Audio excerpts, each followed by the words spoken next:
Right breaking చూస్తున్నాం. ప్రభుత్వ పాఠశాలలో విద్యార్థినులను అసభ్యకరంగా తాకుతూ వాష్రూముల్లో కెమెరాలు పెట్టి వీడియోలు తీస్తూ వేధింపులకు గురి చేస్తున్న అటెండర్ యాకూబ్ పాషా భాగోతం ఆలస్యంగా వెలుగులోకి వచ్చింది.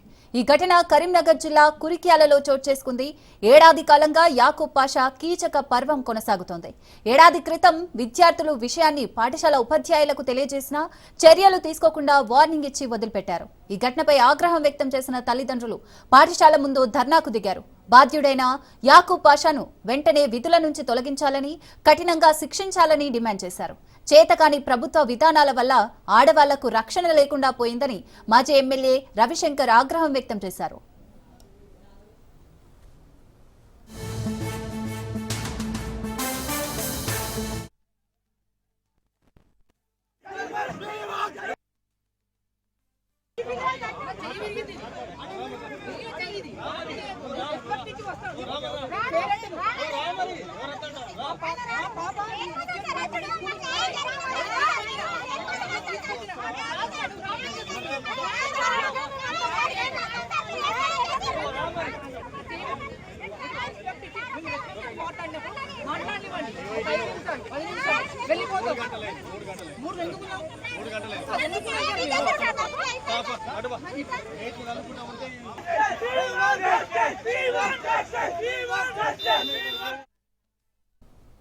ప్రభుత్వ పాఠశాలలో విద్యార్థినులను అసభ్యకరంగా తాకుతూ వాష్రూముల్లో కెమెరాలు పెట్టి వీడియోలు తీస్తూ వేధింపులకు గురి చేస్తున్న అటెండర్ యాకూబ్ పాషా భాగోతం ఆలస్యంగా వెలుగులోకి వచ్చింది.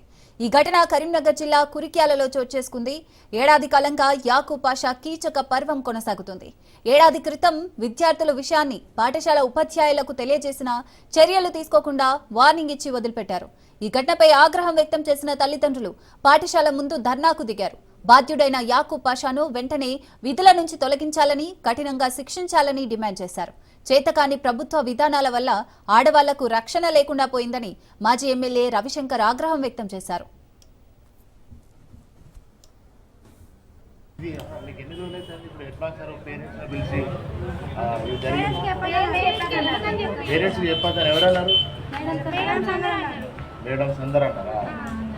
మరి ఇప్పటిదాకా చెప్పకుండా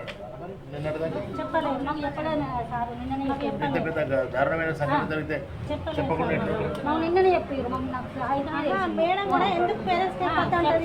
చెప్పండి మరి చెప్పాలి. అదే పేరెంట్స్ ఎందుకు చెప్పద్దు అంటది. ఇప్పుడు ఏమన్నా అయితే నాకు బాధ, ఆమెకేం బాధ? ఎందుకు చెప్పగా మాకు గద ఒకటి కావాలి. మాకు ఎందుకు చెప్పలే? ఎందుకు చెప్పకుండా ఎందుకు అన్నది ఆమె? పంపిస్తా అంటదట. అట్లా చెప్పారు వాళ్ళు. ఎంత బాగా అంటే మీకు ఇచ్చి పోరాళ్ళు అంటదట. దాదాపుగా ఒక ఏడాది నుంచి జరుగుతుంది అనేది చెప్తాను. ఇది మీకు ఎన్ని రోజులు అయితే ఇప్పుడు ఎట్లా సార్ పేరెంట్స్ పిలిచి పేరెంట్స్ చెప్పారు. ఎవరన్నారు? మేడమ్స్ అందరూ అంటారా? మరి ఇప్పటిదాకా చెప్పకుండా నిన్నటిదాకా పెద్ద పెద్ద దారుణమైన సంఘటన జరిగితే ఇవాళ తెలంగాణ రాష్ట్రంలో ఓ చట్టం లేదు, శాంతి భద్రత లేవు, మహిళలకు మాన ప్రాణాలకు రక్షణ లేకుండా పోయినటువంటి పరిస్థితి ఇవాళ తెలంగాణ రాష్ట్రంలో నడుస్తుంది. మరో బీహార్ను తలపించే విధంగా తెలంగాణ రాష్ట్రంలో రేవంత్ రెడ్డి సర్కార్ నడుపుతారు. ఒక బాధ్యత కలిగిన ముఖ్యమంత్రి, మరి ఒక హోంశాఖ మంత్రి, విద్యాశాఖ మంత్రి ఇన్ని శాఖలు పెట్టుకొని ఇవాళ హోంశాఖ ఫెయిల్ అయిపోయింది, విద్యాశాఖ ఫెయిల్ అయిపోయింది. ముఖ్యమంత్రిగా ఆయన అట్టర్లీ ఫ్లాప్ పాలన జరుగుతున్నటువంటి నేపథ్యంలో ఇలా బాలికలకు ముఖ్యంగా మాన ప్రాణాలకు రక్షణ లేకుండా పోయినటువంటి పరిస్థితి ఇవాళ తెలంగాణ రాష్ట్రంలో నడుస్తుంది. కనుక రేవంత్ రెడ్డి గారు తక్షణమే తన విద్యాశాఖకు, హోంశాఖకు, అదేవిధంగా ముఖ్యమంత్రి పదవికి రాజీనామా చేయాలని చెప్పి నేను డిమాండ్ చేస్తా ఉన్నాను. అంతేకాకుండా ఎవరైతే ఈ అటెండర్ ఉన్నో ఆయన సస్పెండ్ చేసిన యాకూబ్ అనే అటెండర్ సస్పెండ్ కాదు డిస్మిస్ చేయాలని నేను డిమాండ్ చేస్తూ, అదేవిధంగా హెడ్ మాస్టర్ పైన, ఎంఈఓ గారి పైన, డిఓ పైన వెంటనే తక్షణం చర్యలు తీసుకోవాలి, సస్పెండ్ చేయాలని చెప్పి నేను డిమాండ్ చేస్తూ, ఇలాంటి సంఘటనలు పునరావృతం అయితే తప్పకుండా సరైనటువంటి గుణపాఠం చెప్తామని చెప్పి తెలియజేస్తారు. ఫిర్యాదు చేశారు విద్యార్థుల పట్ల జరిగేటువంటి దానిపైన వెంటనే కేసు నమోదు చేసుకొని దర్యాప్తు ప్రారంభించడం జరిగింది. ఏసీపీ కరీంనగర్ రూరల్ సారు ఇది దర్యాప్తును ప్రారంభించడం జరిగింది. ప్రస్తుతం ఆ నిందితుని ఈరోజు అదుపులోకి తీసుకుంటారు చూపించింది.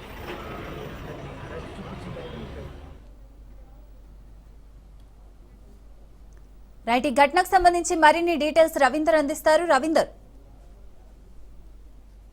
అయితే కురిక్యాల ఘటన ఒకవైపు యావత్ తెలంగాణ వ్యాప్తంగా ఒక కలకలం రేపిందనే చెప్పవచ్చు. ఎందుకంటే ప్రభుత్వ ఉన్నత పాఠశాలలో ఆ విద్యార్థులు అయితే ఎవరైతే ఉన్నారో వాళ్ళు వాష్రూమ్ కు వెళ్లే సమయంలో అక్కడ ఉన్న ఆ వ్యక్తి అంటే అందులో పనిచేసేటనే ఒకవైపు కెమెరాలు అమర్చి అసభ్యకరంగా అవి చిత్రీకరించడము, అదేవిధంగా వాళ్ళను బ్లాక్మెయిల్ చేయడము, అదేవిధంగా వాళ్ళను లైంగికంగా వేధింపులు గురి చేయడం దాదాపు గత 15 రోజుల నుంచి ఈ తతంగం అంతా నడుస్తుంది. కానీ అక్కడ ఉన్న ప్రిన్సిపాల్ కూడా పట్టించుకోకపోవడంతో ఇది లీక్ కావడం జరిగింది. అదేవిధంగా జిల్లా కలెక్టర్ దృష్టికి వెళ్లడంతో ఒక ముగ్గురు కమిటీని కూడా వేయడం జరిగింది. ముగ్గురు కమిటీ సభ్యులు కూడా దీనిపైన ఒక వివరణ తీసుకోవాలి, అక్కడ జరుగుతున్న పరిస్థితులను కూడా వివరించాలని చెప్పడంతో కలెక్టర్ కూడా వివరించడం జరిగింది. ఎందుకంటే అక్కడ విద్యార్థులు గంగాధర సమాజ్ కురిక్యాల ప్రభుత్వ పాఠశాలలో వాళ్ళు చదువుకోవడానికి వస్తున్నారు, కానీ వాళ్ళని చదువుకోనియకుండా ఇటువంటి ఈ కార్యక్రమాలకు అక్కడ పాల్గొని ఆ ఘటనలు ఇటువంటి ఘటన జరగడంతో కూడా ఒకవైపు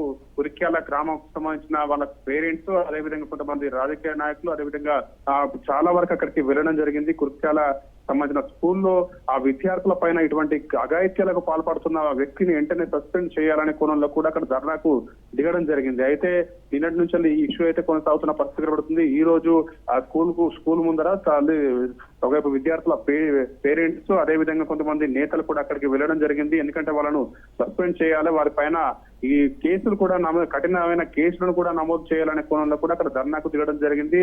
అయితే అక్కడ ఉన్న పోలీసులు అయితే వీళ్ళ విద్యార్థులకు సంబంధించిన తల్లిదండ్రులను అయితే అక్కడి నుంచి పంపించే దిశగా అక్కడి నుంచి పోలీసులు అరెస్ట్ చేసి వాళ్ళని తీసుకువెళ్ళడం జరిగింది. ఎందుకంటే అక్కడ ఈ ఇష్యూ పెద్దగా చేయొద్దనే కోణంలో కూడా ఒకవైపు పోలీసులు దాన్ని సద్దుమణించే దిశగా వెళ్తున్న పరిస్థితి అయితే కనబడుతుందని చెప్పొచ్చు. అంటే ఇటువంటి ఘటన చోటు చేసుకోవడంతో జిల్లా కలెక్టర్ కూడా దీనిపైన సీరియస్ గా ఉండడం జరిగింది. వెంటనే ఈ రోజు ఉదయం అందులో ఉన్న ప్రిన్సిపాల్ తో పాటు అదేవిధంగా అక్కడ ఏ అఘాయిత్యానికి పాల్పడ్డ ఒకవైపు అతన్ని కూడా అంటే వీళ్ళిద్దరిని కూడా సస్పెండ్ చేస్తున్నట్టుగా ఆదేశాలు జారీ చేయడం జరిగింది. వాళ్ళిద్దరిని సస్పెండ్ చేస్తూ అదేవిధంగా కఠినతరమైన శిక్షలు కూడా వాళ్ళ పైన పెట్టాలని జిల్లాకు సంబంధించిన ఒకవైపు సిపికి ఆదేశాలు జారీ చేయడం జరిగింది. సిపి కూడా దీనిపైన గురుగున్న పరిస్థితి చెప్పవచ్చు. అదేవిధంగా కేంద్ర హోంశాఖ సహాయ మంత్రి బండి సంజయ్ కూడా ఏం జరిగిందని ఆరా తీయడం జరిగింది. ఇటువంటి చర్యలకు పూనుకున్న వారిపైన పోక్సో చట్టం కింద కూడా కేసులు నమోదు చేసి మరొకరు చేయకుండా కఠినంగా శిక్షించాలనే కోణంలో కూడా బండి సంజయ్ మాట్లాడడం జరిగింది. అదేవిధంగా కొంతమంది నేతలు